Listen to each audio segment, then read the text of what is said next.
Nigerian youth. First Nigerian youth. We are going to observe a mini silence. There is a lot going on this year and we as a team have only come to one conclusion: astronomy. Yes, we believe all these are happening because of nature. Who says 2020 can't get any worse?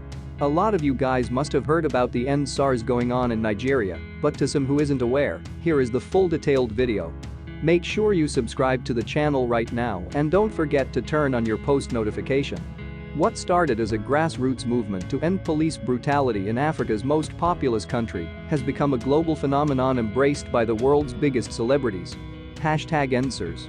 In the 2 weeks since Nigerians began flooding the streets to rally against a police unit widely viewed as abusive, overseas megastars such as Beyonce, Rihanna, Cardi B and Drake have thrown their fame behind the cause.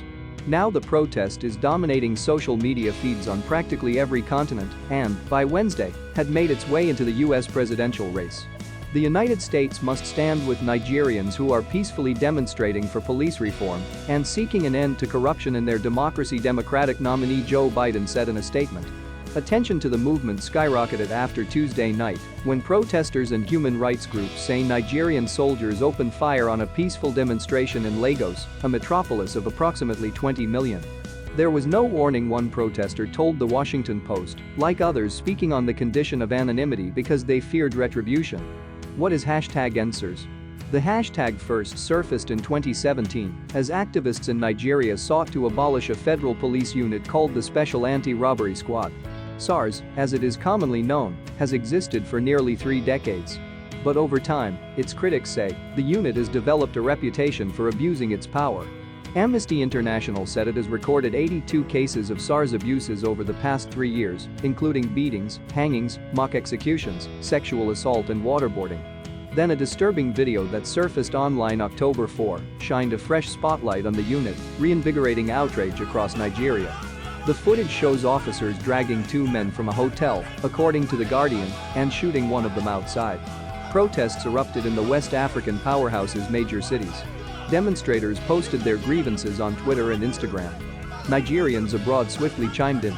So did influencers with millions of followers, and within days, #EndSARS went viral. What happened next? Under growing pressure, the Nigeria police force announced on October 11 that it had dissolved SARS and fired at least 2 officers in response to the yearnings of the Nigerian people, prompting cheers in the streets. The celebration didn't last long, however, because demonstrators rejected the force's plan to redeploy members of the unit in other jobs. Nigerian President Muhammadu Buhari pledged reform and urged citizens to be patient as leaders overhauled the national law enforcement system. In a Thursday speech, he asked protesters to clear the streets.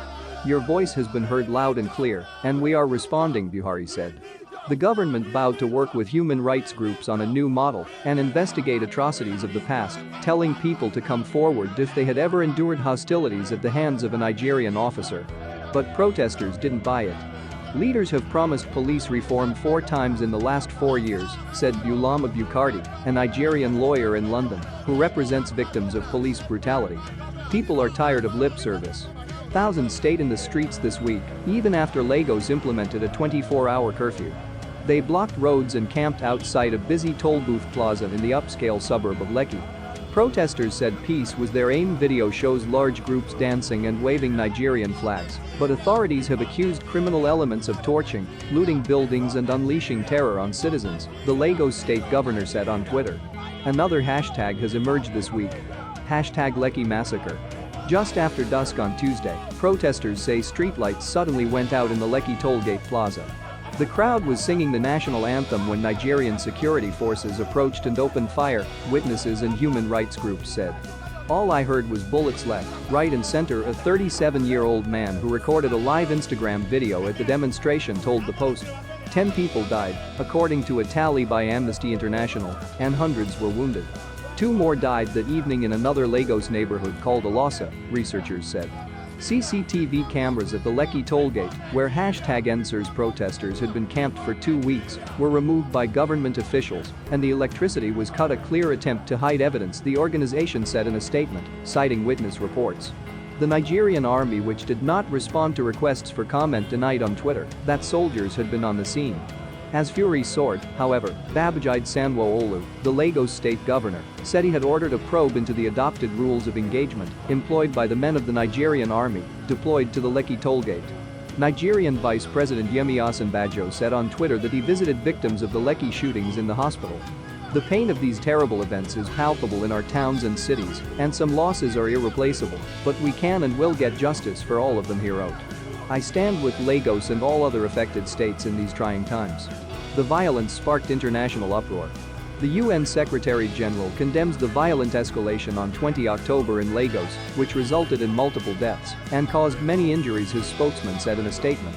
In his speech Thursday, Buhari blamed the turmoil in Nigeria on criminals who have hijacked and misdirected the initial, genuine and well-intended protest. He did not address the shootings in Lekki.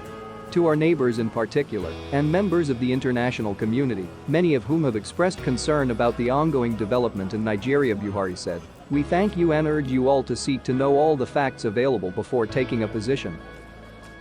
If you don't know, now you know. Thank you all for watching. We pray for Nigeria and the rest of the world. Like everything else, it will surely pass.